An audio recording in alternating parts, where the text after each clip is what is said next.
Good morning, students. Today we are going to study Civics lesson number 2, the Indian Parliament. Please refer to page number 71. Now we are going to learn about the Parliament, how the Indian Parliament works. The Constitution of India has created the Parliament of India. The legislature works at the national level, that is also called as the central government. So this is called as the Parliament, as you can refer to the picture which is given above.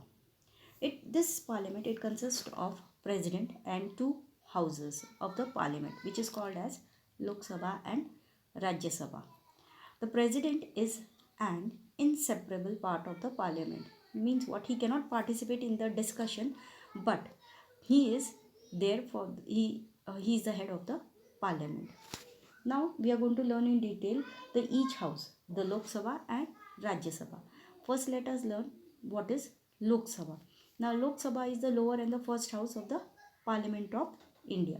How the representatives are elected? They are elected directly by the people, by the election way. Lok Sabha is also called as the first house. Why? Because they are directly elected by the people from the territorial constituency, means from their particular area. The tenure or the period of the Lok Sabha is how many years?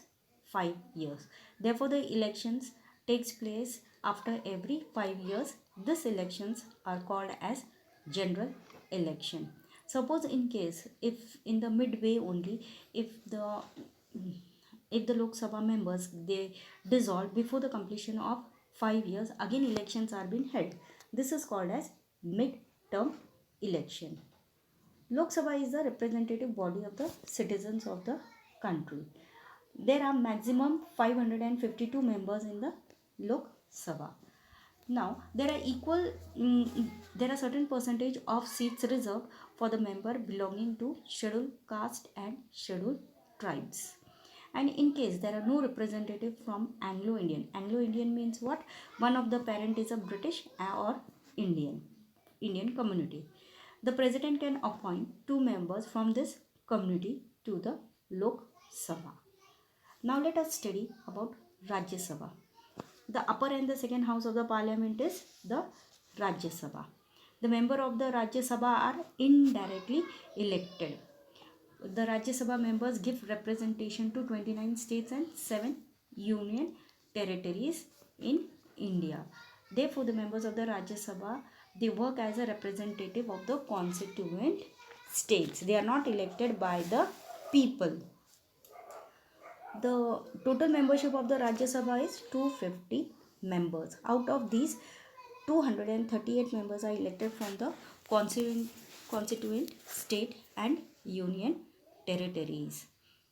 Now, the remaining 12 members are appointed by the president, and these members are usually from the experience field such as literature, art, science, sports and social work.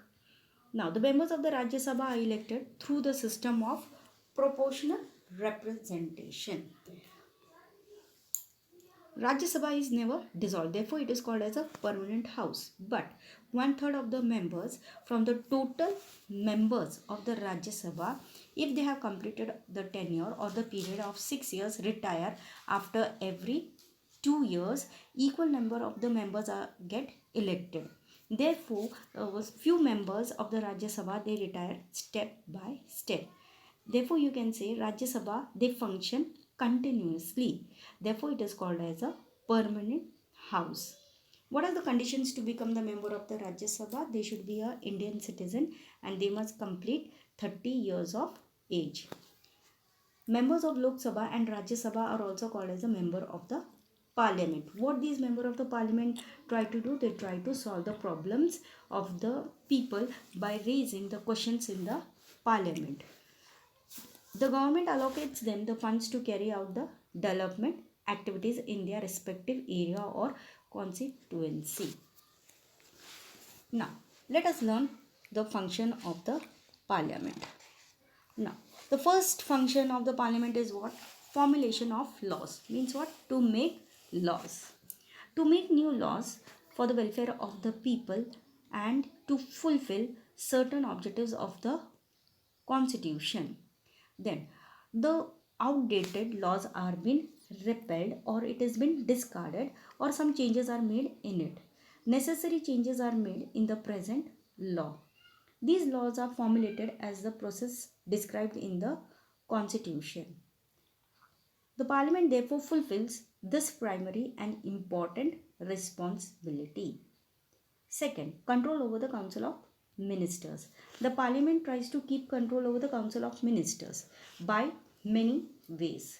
The Council of the Ministers cannot function disregarding the Parliament. Means whatever is written in the Constitution, they have to work accordingly. The Parliament can control the Council of Ministers by asking them explanation or by passing a no confidence motion. No confidence motion we are going to learn in the next chapter. Next function, amendment to the Constitution. Amendment means what? Change to the Constitution. The Parliament it decides whether to make any amendment or changes to the Indian Constitution. Therefore, the Constitution Amendment Bill is a very important bill.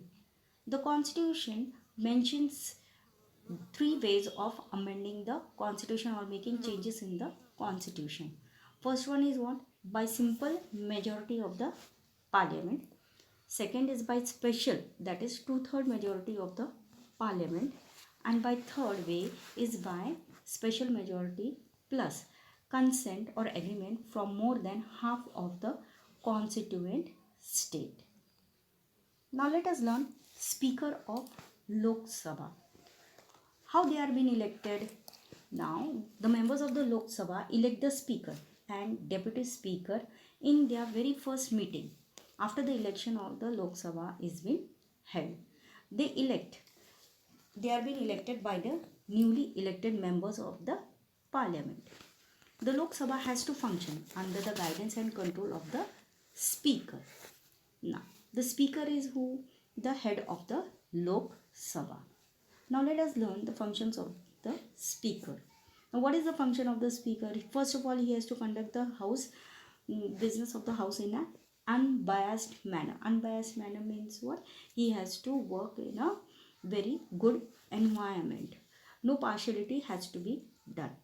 Then to take care of the rights and privileges of the members of the parliaments. Then he has to work systematically and without any interruption.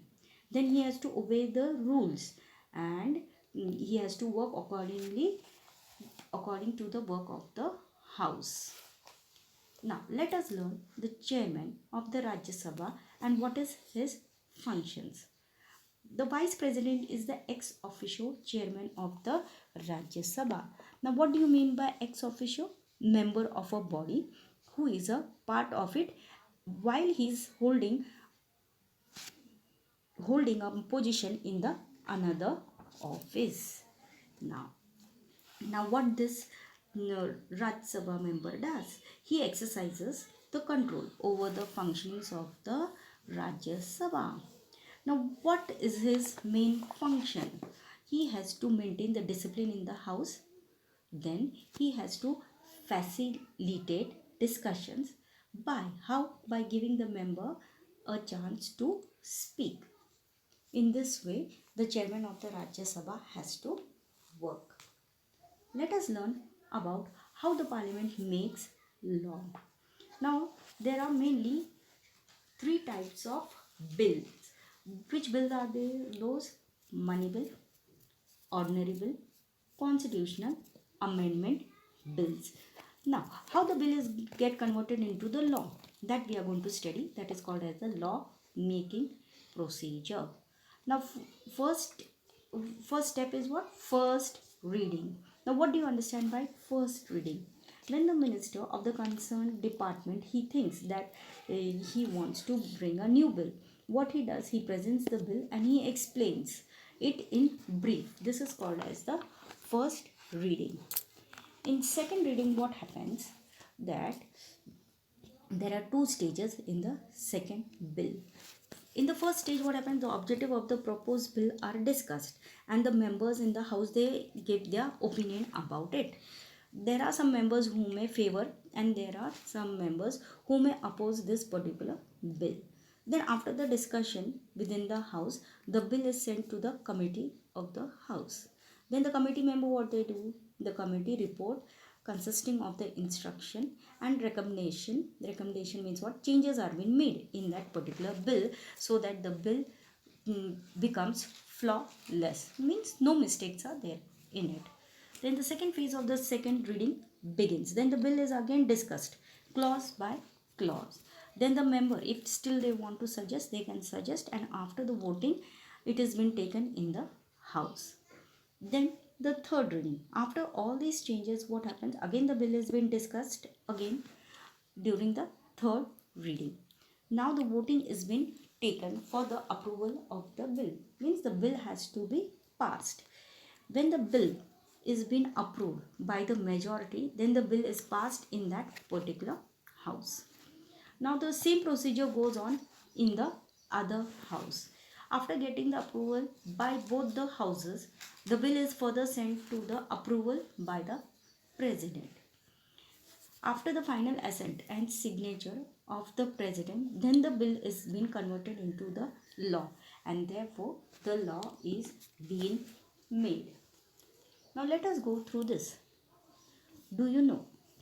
Now in every year in the month of February, or everybody knows, the finance minister, he presents a national budget to the Lok Sabha.